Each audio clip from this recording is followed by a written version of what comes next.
မင်္ဂလာပါပရလောကဂမ်ဘီယာဇလန်ကောင်းများပြောပြပေးရမယ့်အချိန်ကိုရောက်ရှိလို့လာပါပြီကျွန်တော်လူပြိုကြီးပါအခုတစ်ခါမှာတော့ဇာရေးဆရာလွင်ဦးဟန်ရဲ့ပြေးဆိုတဲ့ဝတ္ထုကိုအတန်ထွက်တရုပ်ပေါ်ပြောပြပေးသွားမှာဖြစ်ပါတယ်ရင်ကုန်စိတ်လို့ရှားဝဲရဇဝင်ခံများပါဝင်တာဖြစ်တဲ့အတွက်ကြောင့်ကျွန်တော်နဲ့အတူလိုက်ပါစီမျောခန်းစားနားဆင်ကြည့်ပါဦးခင်ဗျာ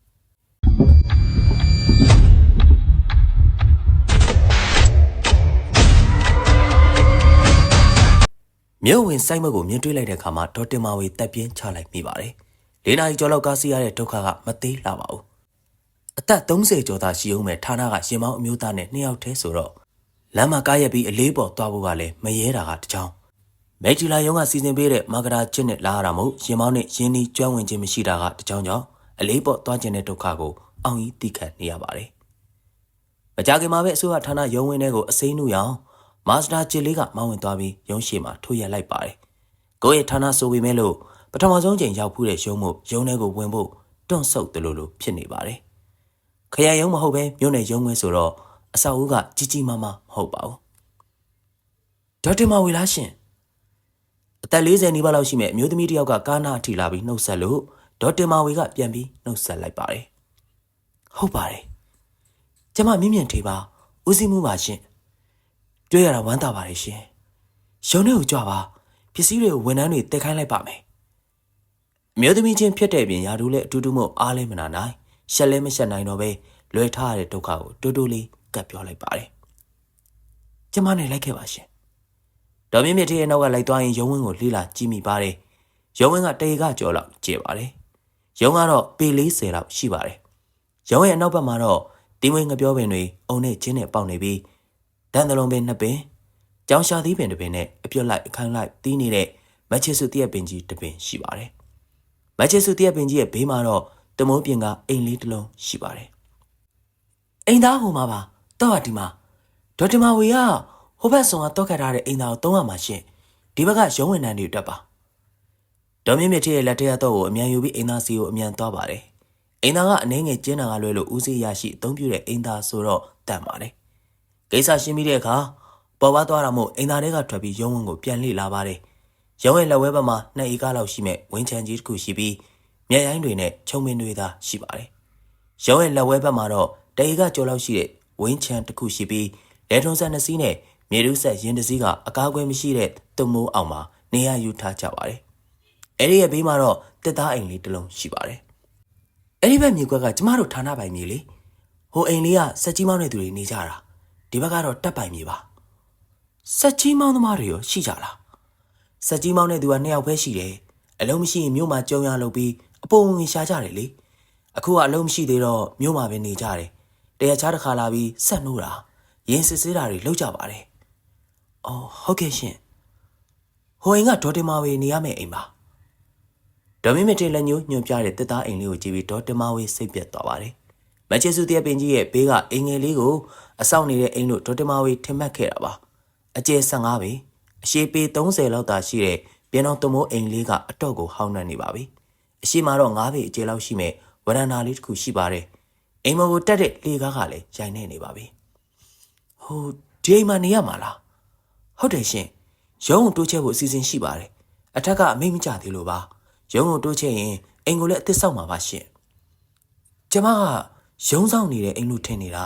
။အော်အိမ်ကရုံးဆောင်ရှိပါတယ်။ကျမပြောင်းလာတဲ့အချိန်မှာရုံးဆောင်မရှိတော့ဘူး။အလောက်ထုတ်လိုက်တယ်လို့ပြောတန်ကြတာပဲ။ရုံးဆောင်မရှိတော့ရုံးစင်းရင်ခြံဝင်းတကားတောက်ခတ်ပြီးမှပြန်ရတယ်ရှင်။ဟုတ်ဒါဆိုကျမကဦးစီးလဲလို့ရုံးဆောင်လဲလို့ခြံတကားပိတ်တဲ့ဒါရဝန်လဲလို့ပေါ့အဲ့လိုလား။အော်အဲ့လိုတော့မဟုတ်ပါဘူး။ရုံးတင်ဆောက်ရင်ဝန်ထမ်းအိမ်ရပါစောက်မယ်လို့ရုံးချုပ်ကစာထွက်ထားပါတယ်။ရုံးကစောင့်စရာမလိုပါဘူး။ရုံးထဲမှာစာရွက်စာတမ်းပဲရှိတာ။အေးကြီးတဲ့စာရွက်စာတမ်းတွေကမိကန်တက်တာထဲမှာထည့်ထားတယ်လေထားလိုက်ပါတော့ဒီမှာကျမတယောက်တည်းနေရမှာပေါ့ဟုတ်ပါတယ်ရှင်နေရတာစင်မပြေရင်အဆောင်9နေလို့ရပါတယ်ဟိုရေကအဝေးစီရေလားဟုတ်တယ်ရှင်လက်ရိုက်တုံငင်နဲ့တင်ရတာရေချိုးရင်အိမ်နောက်ဘေးမှာစင်းုံနဲ့ရေတုံငင်ရှိတယ်ရှင်အင်သားကြီးလည်းအဲ့ဒီကနေယူဖြစ်ရတာဟိုရှင်ကဒီအိမ်မှာအခုနေနေတာလားဩကျမဒီမျိုးပါရှင်အိမ်ရပဲရုံတက်ရုံစင်လောက်ပါတယ်။အော်ဝန်ထမ်းတွေကရောအမျိုးသားတစ်ယောက်ကရမဲသိန်းကနောက်တစ်ယောက်ကမလိုင်က သူတို့နှစ်ယောက်ကအဆောင်မှာနေကြတယ်မိန်းကလေးနှစ်ယောက်ကဒီမျိုးပေါ်ကနှစ်ယောက်ကဒီမျိုးနားရွာမှာနေတာစပိန်နဲ့ပဲသွားပြန်လောက်ကြတာလားယောက်ျားလေးနှစ်ယောက်ကလမ်းလျှောက်ကြတယ်မိန်းကလေးတွေကတော့စပိန်နဲ့ပါအော်စပိန်တစီတော့ရှိမှဖြစ်မယ်ထင်တယ်ဟုတ်တယ်ရှင်စပိန်မရှိရင်သွားရလာရေးအဆင်မပြေဘူးနေလို့မှအဆင်မပြေရင်လည်းအဆောင်ငားပြီးနေမယ်လေဟုတ်ကဲ့ဝန်ထမ်းတွေနဲ့မိတ်ဆက်ပေးမလို့ရုံးထဲကိုကြွပါရှင်အော်ဟုတ်ကဲ့ရုံးထဲဝင်လိုက်တာနဲ့ဝန်ထမ်းတွေကပြပြငန်းငန်းကြိုးစိုးကြပါတယ်ဝန်ထမ်းကလည်းအမျိုးသားဝန်ထမ်း2ယောက်နဲ့အမျိုးသမီးဝန်ထမ်း4ယောက်ပဲရှိပါတယ်ဝန်ထမ်းတွေနဲ့မိတ်ဆက်ပေးတာနဲ့ဒေါ်မြင့်မြင့်ရဲ့ရုံးခန်းထဲကိုဝင်သွားကြပါတယ်စပွဲပေါ်တွင်ပုံနေတဲ့စောက်ရက်စာတန်းတွေနဲ့ဖိုင်တွေကိုမြင်လိုက်ကြတဲ့ကလက်ကျန်အလုပ်တွေပုံနေပြီဆိုတာဒေါ်တင်မာဝေသဘောပေါက်လိုက်မိပါတယ်ပစ္စည်းတွေအိမ်မပို့ခိုင်းလိုက်မယ်နော်အော်မလုပ်ပါနဲ့ထမိန်တွေနဲ့အတွင်းကန်တွေပါတယ်ကျမတဲပါမယ်အော်ရပါတယ်ကလေးမလေးတွေကိုသွားတည်ခိုင်းလိုက်ပါမယ်ရှင့်ရင်တာဝန်ကျခဲ့တဲ့ဦးစီးကကိုယ်တိုင်ချက်ပြုတ်စားတာလားအော်မဟုတ်ဘူးရှင်ကျမရှိကဦးကျော်ဝင်းကဆိုင်ရမှာစားတယ်ဈေးရှိမှထမင်းဆိုင်တွေရှိပါတယ်ရှင်စပိန်နဲ့သွားရင်15မိနစ်လောက်ဆိုရောက်ပါတယ်ထမင်းစားဖို့စပိန်နဲ့သွားလိုက်ပြန်လဲလောက်ရမှာအဆင်မပြေပါဘူးကိုယ်တိုင်ပဲချက်စားတော့မယ်အဲ့ဒါပိုကောင်းပါတယ်ရှင်ဒေါက်တာမဝေလည်းခဏနားလိုက်ပါအောင်မနေ့ပြန်မှာအလုပ်တွေလွှဲမယ်နော်ဟုတ်ကဲ့ဒါနဲ့ရှင်ကအလုပ်ထွက်လိုက်ပြီဆိုဟုတ်တယ်ရှင်ကလေးနှစ်ယောက်နဲ့မနိုင်တော့ဘူးအမျိုးသားမန္တလေးမှာအလုပ်ကင်စီပြနေလို့ကျမတို့သားမီးတွေမန္တလေးကိုပြောင်းမှုရှင်မန္တလေးမှာလည်းအလုပ်ဝင်လို့ပေါ့ဘာဖြစ်လို့အလုပ်ထွက်ရတာလဲအစိုးရဝန်ထမ်းမလုပ်ချင်တော့လို့ပါဒေါ်မြင့်မြင့်ထေးကအရင်ကဘယ်မှာတာဝန်ကျတာလဲအရင်ကပခုတ်ကူမှာတာဝန်ကျတာကလေးနှစ်ယောက်ကိုသူ့ဖွားနဲ့ထားရတာစိတ်မချလို့ဒီမျိုးကိုပြောင်းရွှေ့ခွင့်တင်ခဲ့ရတာအော်ခဏအနားယူလိုက်ပါအောင်ရှင်အစာပြေလက်ဖြစ်ရင်လည်းမုတ်ဝယ်ခိုင်းလိုက်ပါမယ်ညနေစာတော့ရုံးပြိုင်ဆိုင်ရဝယ်ပြီးပို့ခိုင်းလိုက်ပါမယ်အော်ရပါတယ်အားနာစရာကြီးရောက်ချင်းစားဖို့တောက်ဖို့အဆင်မပြေဘူးလေကျမပြန်လာတဲ့ထမင်းနဲ့ဟင်းတွေဝယ်ပြီးပို့ခိုင်းလိုက်ပါမယ်ရှောင်ထားတဲ့သားတွေရှိလားမရှိပါဘူးရှင်အကုန်စားပါတယ်ဒေါက်တာမဝေရောအိမ်အောင်တယ်ပဲလားကျမရဲ့ခင်မောကမနစ်ကမှဆုံးသွားတာပါသမီးတစ်ယောက်ရှိပါတယ်14နှစ်ရှိပြီသူ့တော်နဲ့နေခဲ့တယ်ဟုတ်ကဲ့အနားယူပါအောင်ကျမလိုက်ပို့ပေးပါမယ်လိုက်မပို့ပါနဲ့တော့ရပါတယ်ကျမလည်းပစ္စည်းတွေနေရာချအောင်မယ်ဟုတ်ကဲ့ရှင်အိမ်ကတန်ရှင်းဝင်နေမရှိလို့တန်ရှင်းတော့မလုပ်ရသေးဘူးရပါတယ်ကျမပဲလုပ်လိုက်ပါမယ်ဦးစီးမှုနေမဲ့အိမ်မို့တော့တန်ရှင်းလုံထားတာကိုတော့ဒေါက်တာမဝေစိတ်နဲ့ဆိုမိပါတယ်ရောက်ကစားမှုဘာမှမပြောသေးပေမဲ့နောက်ပိုင်းမှာပြောရမယ်လို့တီးမှတ်ထားလိုက်ပါတယ်လေကားကိုစာပြီးတက်လိုက်ကြတဲ့ကခဏခနဲ့မို့တတိထားပြီးတက်ရပါတယ်အိမ်ငါကလည်းစီမရှိလို့အတန်မြင်နေပါတယ်ဖုံထောင်းထနေတဲ့ကျမ်းမြင်ကတန်ချက်တွေချောင်းနေတော့နင်းလိုက်တိုင်းတကြွကြွနဲ့ဖြစ်နေပါတယ်ဌာနကရုံးသစ်စောက်မယ်လို့စာထွက်ထားတယ်ဆိုပေမဲ့အချိန်ဘယ်လောက်ကြာအောင်မယ်မသိပါလောလောဆယ်တော့ဖြစ်တယ်လို့နေပြီးနောက်တော့မှပဲအဆောင်ဖြစ်အိမ်ငန်းဖြစ်ငားနေတော့မယ်လို့ဆုံးဖြတ်လိုက်ပါတယ်နေရထိုင်ရတာအဆင်ပြေမှာမဟုတ်ဘူးဆိုတာသိပေမဲ့ပစ္စည်းတွေနေရာချပြီးဖျားစင်ပေါ်မှာပုံတော်တင်လိုက်ပါတယ်အိမ်နောက်တော့အညီတက်နေတဲ့တောက်ရီအုပ်ကိုစေးကြောတန့်စင်ပြီးရေဖြစ်ပါတယ်ရေစစ်ပါမလာတော့လက်ကင်ပေါ်ကတန့်နဲ့ရေစစ်ရပါတယ်အဝေးစီတွင်းရေပေမဲ့အနက်တက်မရှိတာတော်သေးတယ်လို့ပြောရမှာပါအားလုံးပြီးစီးသွားတဲ့အချိန်မှာလက်ဖေးနဲ့မုတ်တွေလာပို့လို့စာနေတာနဲ့အတော်ဖြစ်သွားပါတယ်ညနေ4 နာရီခွဲရုံးဆင်းတဲ့အခါဒေါ်မြင့်မြင့်ထေးကပြန်တော့မယ်ဆိုတဲ့အကြောင်းနဲ့ညစာပို့ခိုင်းလိုက်မယ့်အကြောင်းလာပြောပါတယ်ညစာအတွက်ပတ်စံပေးပေမဲ့ဒေါ်မြင့်မြင့်ထေးကမယူပါဘူးတပြက်စီတစ်ချောင်းနဲ့ကြမ်းတိုက်ဖို့အဝယ်ဟောင်းတစ်ခုလောက်လိုချင်တယ်ဒီမှာရှိတဲ့တပြက်စီကနှကမ်းမွေးဖြစ်နေပြီဟုတ်ကဲ့ရှင်ကျမဝယ်ပြီးညစာပို့တဲ့သူနဲ့ပို့ခိုင်းလိုက်ပါမယ်ချက်ဖို့ပြုတ်ဖို့မီးဖို့နဲ့လိုအပ်တဲ့အိုးခွက်ပကံတော့မနေ့ဖြတ်မှာပဲဝယ်တော့မယ်ဟုတ်ကဲ့ရှင်ဝယ်မယ်ဆိုပြောလေကျမလိုက်ခဲ့ပေးပါမယ်အိတ်ဖို့တော့ပါတယ်မဟုတ်လားအိတ်ဖို့အတွက်ပြည့်စုံပါပါတယ်ဒေါ်မြင့်မြင့်ထေးညစာလာပို့ရင်ပကံနဲ့စုံနေပါပို့ခိုင်းလိုက်မယ်နော်ဟုတ်ကဲ့ကျေးဇူးတင်ပါတယ်ဒေါ်မြင့်မြင့်ထေးနဲ့ရုံးဝန်ထမ်းတွေပြန်သွားကြပြီးညနေ9 နာရီကျော်လောက်မှာထမင်းဆိုင်ကအမျိုးသမီးတယောက်စပိန်နဲ့ရောက်လာပြီးတပြက်စီတစ်ချောင်းမျက်နှာတုပ်ပေါ်ဟောင်းတစ်ထင်းနဲ့ထမင်းကြိုက်လာပို့ပါတယ်ထမင်းကြိုက်လာပို့တဲ့အမျိုးသမီးပြန်သွားတာနဲ့ခြံဝင်းတကာတော့ခတ်လိုက်ပါတယ်အိမ်နောက်မှာတော့တပြက်စီလဲချင်းကြမ်းတိုက်အရာပြစ်စင်သားတွေလှုပ်ပါတယ်ညနေမောင်လာတဲ့အချိန်မီးထွန်းတော့အိတ်ခမ်းနဲ့မြို့ဆောင်မှာရှိတဲ့မီးလုံး3 လုံးစလုံးလင်းမလာပါဘူးအစောကသာမီးတွေစစ်ဆေးမိခဲ့ရင်ဝန်ထမ်းတယောက်ကိုအကူအညီတောင်းပြီးစစ်ဆေးခိုင်းလို့ရတယ်ဆိုတာတွေးမိပြီးဒေါ်တင်မဝေသူ့ကိုယ်သူမကြည်မနှက်ဖြစ်နေပါတယ်မီးမလာတာအတိမပေးတဲ့ဒေါ်မြင့်မြင့်တေကိုစိတ်ဆိုးချင်ပေမဲ့လည်းဒီအိမ်မောကိုခဏတစ်ဖြုတ်တောင်တက်မယ်မထင်လို့စိတ်မဆိုးဖြစ်တော့ပါဘူးဂီးဆောင်ဖြစ်ဓမီတက်လက်သာပါလာပြီးဖျောင်းနိုင်မယူလာမိတာကြောင့်အမောင်ထဲမှာနေရပါတော့မယ် အရင်တောင်ဝင်ကြတဲ့မြို့မှာတယောက်တည်းနေရတယ်ဆိုပေမဲ့လူနီးသူနီးစီကားတဲ့နေရာမှာနေရတာမို့မကြောက်ခဲ့ပါဘူး။ဒေကကြောက်လောက်ကျဲတဲ့ခြံဝင်းကြီးထဲမှာမင်းမရှိပဲအမောင်ထဲမှာနေရတော့မယ်ဆိုတာတွေးလိုက်မိပြီးဒေါ်တင်မာဝေကြောက်လန့်နေမိပါပြီ။တကယ်ကုံချင်းလဲကုံမစီတော့ဒီနေ့ညအဖို့တော့တမီထုံမီအိတ်ဖို့ဆုံးဖြတ်လိုက်ပါတယ်။ညမောင်လာတာနဲ့လေကတဝူဝူတိုက်လာပါပြီ။ငါပြောရက်တွေလှုပ်ခတ်တန်တဲ့တရွက်များလှုပ်ခတ်တန်တွေကအမောင်တုကိုစိုးမိုးထားကြပါတယ်။အဲလိုမရသေးတာကြောင့်တမီကိုအားပြုပြီးအိတ်ခမ်းမှာထိုင်နေပါတယ်။တခါတရံကားလမ်းမပေါ်ကနေဖြတ်မောင်းသွားတဲ့ကားဆက်တန်ကိုကြားပါတယ်။ကျန်းကြားကတိုးဝင်လာတဲ့လေကြောင့်ဒေါ်တင်မာဝေထိုင်ရမလို့ထားမလို့ဖြစ်နေပါတယ်။ဒေါ်တင်မာဝေကငယ်စဉ်ကတည်းကကျန်းကြားကိုကြောက်သူပါ။ကျန်းကြားကနေဒုတ်နဲ့ထိုးမှဆိုးလို့ကျန်းကြားကိုမနေမဲကြော့ခွသွားတတ်ပါတယ်။အခုတော့လက်ညှိုးတစ်ချောင်းထိုးသွင်းလို့ရတဲ့ကျန်းပေါက်မှာထိုင်နေမိတာမို့အမြန်ထားလိုက်ပါတယ်။အမလီနောက်ဖေးကနေအေကန်းတွေကိုဝင်လာတဲ့လင်းတို့တစ်ကောင်ကတောင်ပန်တစ်ပြင်းပြင်းခတ်ပြီးမျက်နှာရှိကဖြက်ပြန်သွားလို့ဒေါ်တင်မာဝေအလန့်တကြားអော်လိုက်မိပါတယ်။ဗျရဲမောက်တွေပိတ်ထားပါရဲ့နဲ့လင်းတို့ဘဲကနေဝင်လာတယ်လေဆိုတာသိချင်တာကြောင့်အေကန်းနဲ့အိမ်နောက်ဖေးကိုသွားပြီးကြည့်လိုက်တဲ့အခါသူမိုးနဲ့ခေါင်လျှောက်တန်းကြားကနေတိုးဝင်လာနေတဲ့လင်းတို့ကိုမြင်လိုက်ရမှလင်းတို့တွေဝင်လာတဲ့နေရာကိုသိလိုက်ရပါတယ်။ဒီဘုတ်တိုင်းဆိုအိတ်ခမ်းတဲ့နေရာကပို့ပြီးလုံခြုံမှမို့အိတ်ခမ်းနဲ့ဝင်ပြီးအိတ်ရပေါ်လဲနေလိုက်ပါတော့တယ်။အတန်ကြားလိုက်တာကြောင့်ဒေါ်တင်မာဝေလဲနေရကခေါင်းထောင်ပြီးနားဆွင့်လိုက်ပါတယ်။အတန်လာကအိမ်နောက်ဖေးကမှုထားကြည့်တဲ့မကြည့်တဲ့ချိန်ဆနေပါတယ်။တကားဖွင့်ကြည့်လိုက်လို့လူမြင်တာနဲ့တခုခုလှုပ်သွားမှလဲစိုးရိမ်နေပါတယ်။အတန်ပဲချင်းရံမလဲစောင့်နေပေမဲ့အတန်ကရံမသွားပါဘူး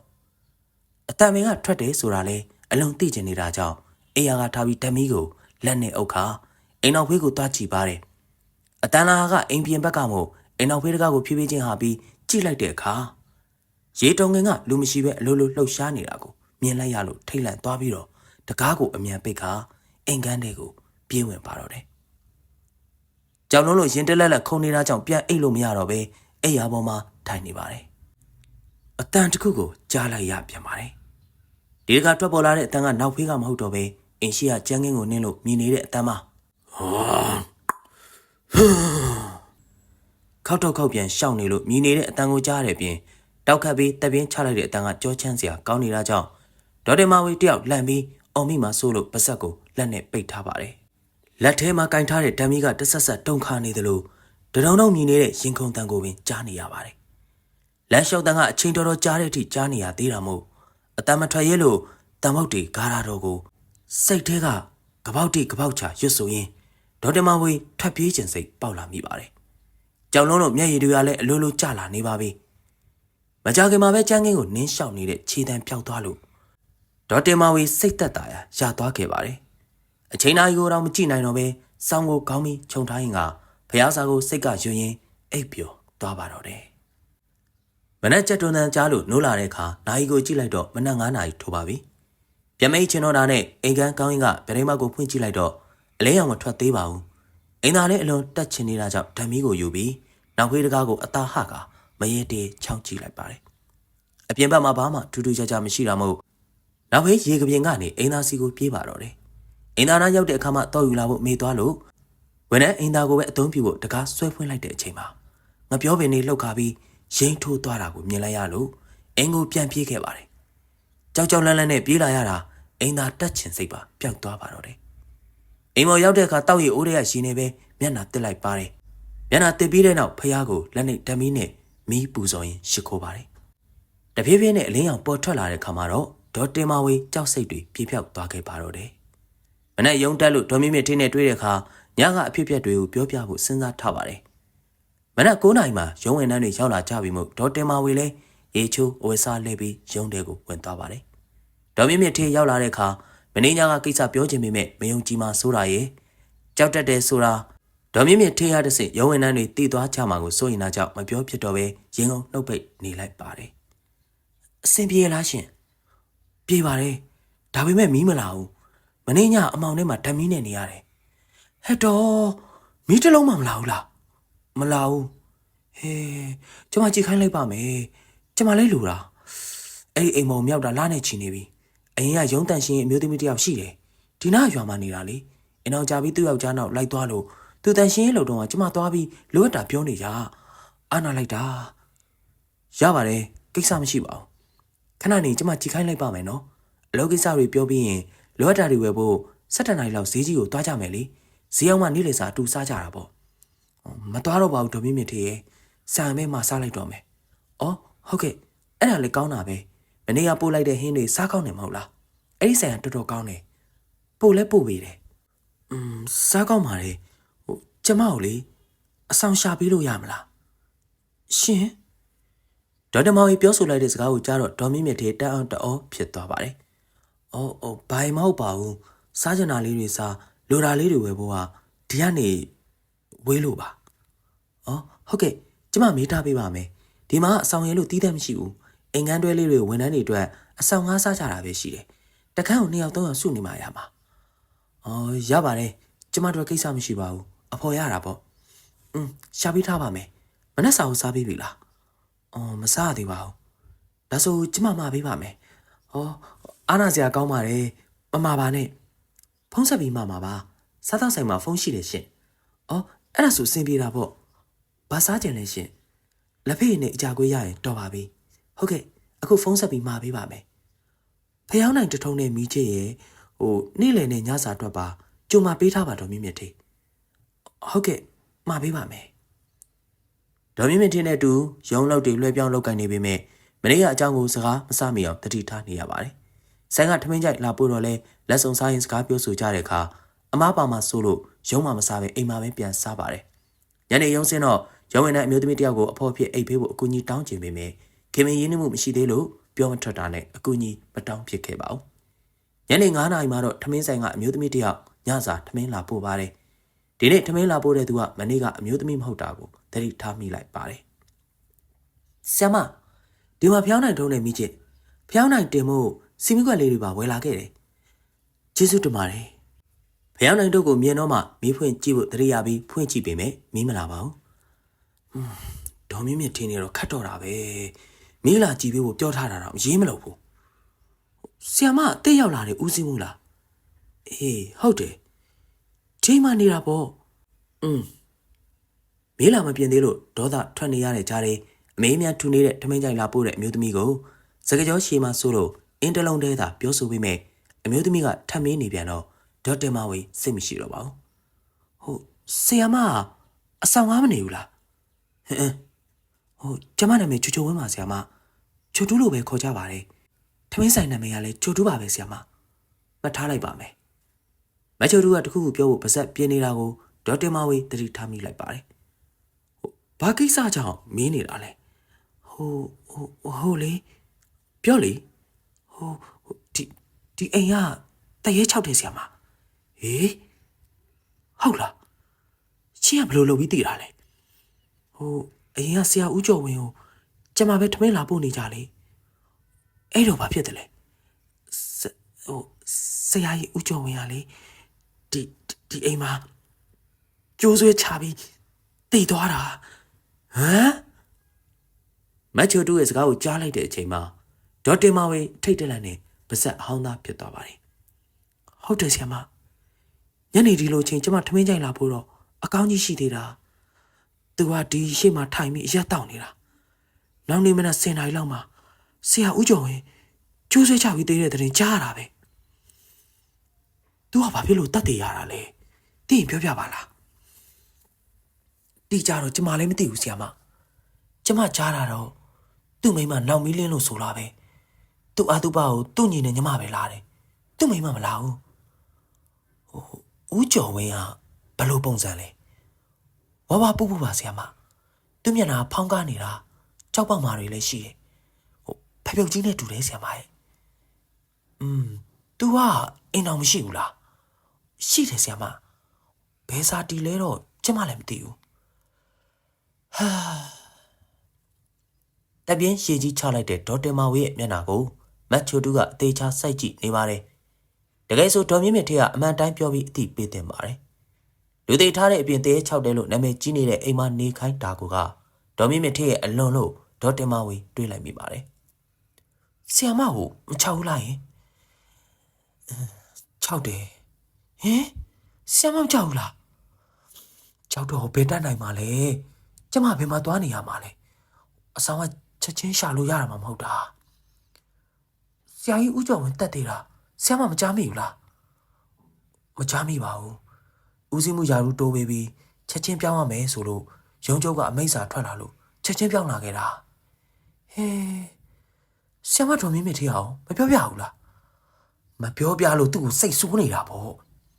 ဆရာမကြောက်ပြီးပြန်သွားမှဆိုလို့နဲ့တူပါတယ်နော်သူကအလုပ်ထွက်ချင်နေတာ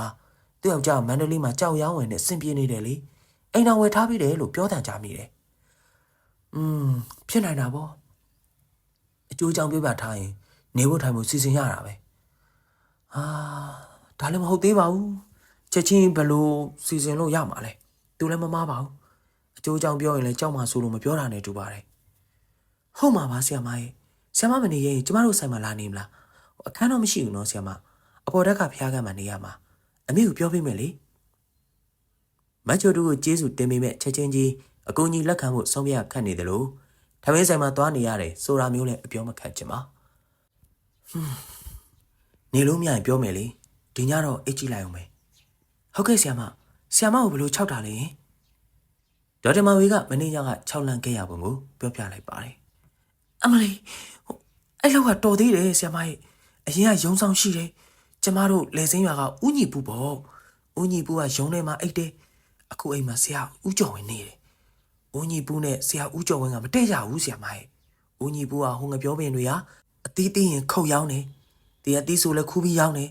ဆရာဦးကျော်ဝင်းကအဲ့လိုလုပ်တာမကြိုက်တော့ဦးညီပူကိုအလုပ်ဖြုတ်လိုက်တယ်လေ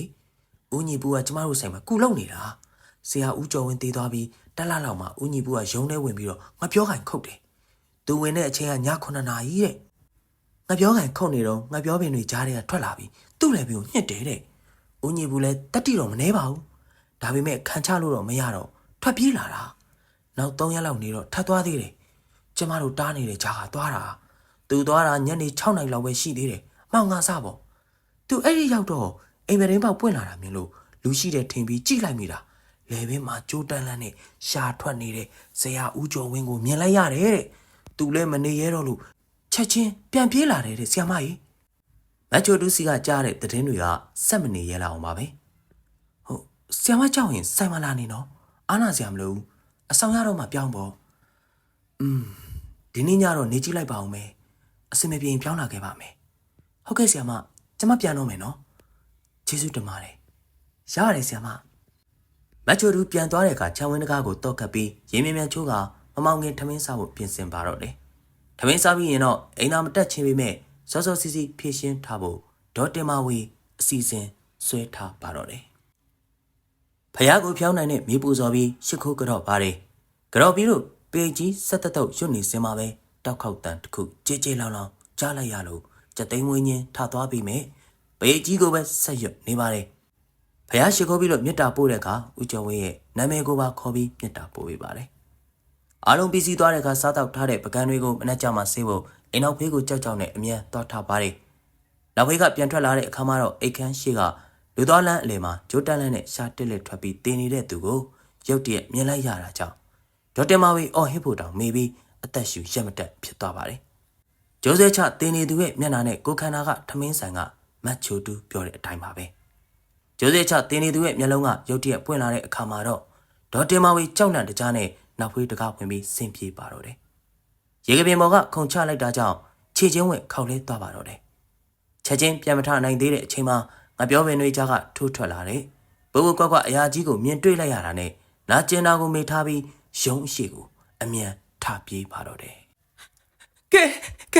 ကဲကြပါအောင်ရှင်ကဲကြပါအောင်ကဲမဲ့သူမရှိမှန်းသိပေမဲ့အကူကြီးရလို့ရညာအော်ဟစ်အကူကြီးတောင်းရင်ရုံးအရှိကိုပြေးပါတယ်အပြင်ဘက်မှာတော့ရုံးရှိကထွန်းထားတဲ့မိအောင်ကြောင့်လမ်းကိုကောင်းကောင်းမြင်ရပါတယ်ခြေချင်းဝက်ကနာကျင်လွန်းတာကြောင့်ခြေတစ်ဖက်ကိုအားပြုတ်ပြီးထွန်းနေနဲ့ပြေးလာစင်မှာပဲရုံးဝင်းတကားရှိမှရက်နေတဲ့သူကိုမြင်တွေ့လိုက်ရလို့ချက်ချင်းရက်တက်လိုက်ပါတယ်။ဒါသူဘေးမှာစပိန်တစည်းလည်းရှိနေတာမို့တရေတစေးမဟုတ်တာကိုသိလိုက်ပါတယ်။ဆီယမလားရှင်မသူလဲကျွန်တော်ဦးညီဘူးပါမချိုတူပြောတဲ့ရုံးဆောင်ဦးညီဘူးဆိုတာဒေါ်တင်မဝေသိလိုက်တဲ့အခါအားတက်သွားပြီးချန်နကားစီအမြန်သွားပါတယ်။ချိုတူပြောလို့ကျွန်တော်လာဆောင်ကြည့်နေတာဆီယမပြေးလာတာမြင်လို့လန့်ခေါ်လိုက်တာကျ ကျမဒီကနေပြေးမှဖြစ်မယ်ကဲပါဦးခြံငါးဖွင့်ပေးဆရာမတော့ပါမလားဘူးဗျာကျွန်တော်တကားကြော်ဝင်ခဲ့မယ်ဟုတ်ကဲ့ပါရှင်ဝင်းကြီးဘူးကခြံတကားကိုကြော်ဝင်လာပြီးအိမ်ဘက်ကိုလှမ်းကြည့်ပါတယ်ဘယ်လိုဖြစ်တယ်လဲဆရာမကျိုးဆွေးချသေးတဲ့ပုံနဲ့ကျမကိုခြောက်တာဟမ်ကျိုးတွေးပြလို့ကျွန်တော်လာဆောင်ကြည့်နေတာတကားတွေပိတ်ထားတော့ဆရာမအိတ်နေပြီထင်ပြီးလှည့်ပြန်မလို့လုံနေတော့ဆရာမအိုကြီးပြေးလာတာမြင်လိုက်တာအဲ့ဒီအိမ်မှာမနေနဲ့တော့ဆရာမကြီးကျိုးလို့ဆိုင်ကိုကျွန်တော်နဲ့လိုက်ခဲ့ကျွန်တော်မှစပိန်ပါတယ်ချန်ကောက်ဘလို့ဖွင့်မလဲဟိုကျမတကားကိုမကြော်တတ်နိုင်ဘူးတော့အိမ်မကြံခဲ့တာကျွန်တော်တော်သွားယူမယ်ဆရာမဒီကပဲစောင့်နေတော့ဘယ်မှာထားတာလဲဟိုအင်းရှိတကားဘေးကတိုင်မှာချိတ်ထားတယ်ဖျောင်းနိုင်တွေလည်းညှိမ့်ခဲ့ပေးပါဦးတော့ချမီးလောင်နေဦးမယ်ဟုတ်ကဲ့ဆရာမဒီမှာပဲစောင့်နေတော့ကျွန်တော်ချက်ချင်းပြန်လာခဲ့မယ်ဟုတ်ကဲ့ဝင်းကြီးဘူးကအိမ်ဘက်ကိုပြေးသွားတဲ့အချိန်မှာဒေါက်တာမဝေကဝင်းကားနားမှာထိုင်ချလိုက်ပြီးအားရပါရငိုချလိုက်ပါတော့တယ်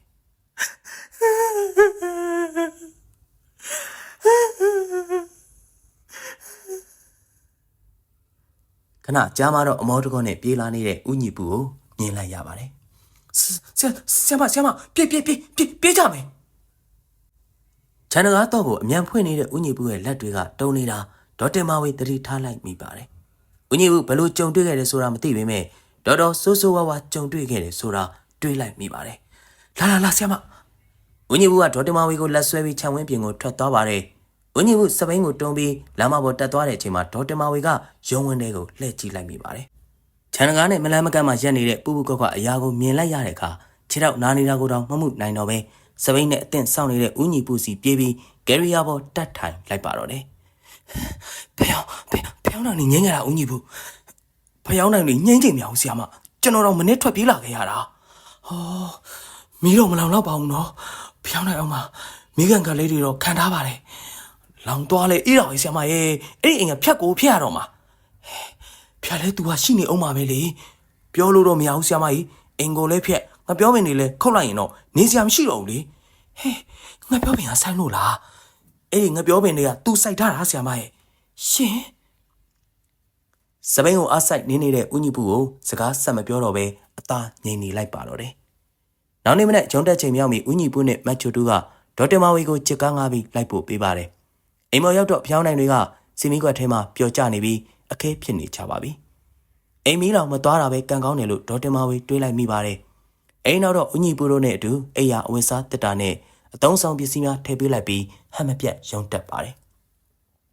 ဒေါက်တာမဝေမတ်ချိုတူရဲ့ထမင်းဆိုင်ကိုပြောင်းသွားတာဒေါ်မြင့်မြင့်ထေးတယောက်ညနေရုံးစင်မှသိပါတယ်ဘာကြောင့်ပြောင်းသွားတယ်ဆိုတာမမေးပေမဲ့ဒေါက်တာမဝေကိုအားနာနေတဲ့ပုံပါပဲဒေါက်တာမဝေကလည်းဘလို့ကြောင့်ဆိုတာမပြောပါဘူးရုံးဝန်ထမ်းတွေလည်းဒေါက်တာမဝေကိုမျက်နှာပူနေကြပါတယ်ဒေါ်မြင့်မြင့်ထေးအလုပ်ထွက်သွားပြီးဒေါက်တာမဝေတာဝန်ယူရတဲ့အခါမှာတော့တန်ဃာတော်၅ပါးပင့်ဖိတ်ပြီးစွန့်ကပ်အမျှဝေခဲ့ပါတယ်စွန့်ကပ်ပြီးနောက်တစ်ရက်မှာတော့အင်ကိုဖြိုဖျက်လိုက်ပြီးငပြောပင်တွေကိုလည်းခုတ်တွင်ရှင်းလင်းလိုက်ပါတယ်ဒါပေမဲ့လည်းဦးကျော်ဝင်းရှိနေသေးကြောင်းညဘက်ဆိုငပြောပင်တွေရှိခဲ့တဲ့နေရာနဲ့အိမ်ရှိခဲ့တဲ့နေရာတွေမှာခောက်တော့ခောက်ပြန်လမ်းလျှောက်နေကြောင်းစက်ကြီးမောင်းတဲ့သူတွေထံကကြားသိခဲ့ရပါတယ်ဦးညီပူကိုရုံးဆောင်ပြန်ခတ်မယ်လို့ပြောပေမဲ့ဦးညီပူကလက်မခံပါဘူး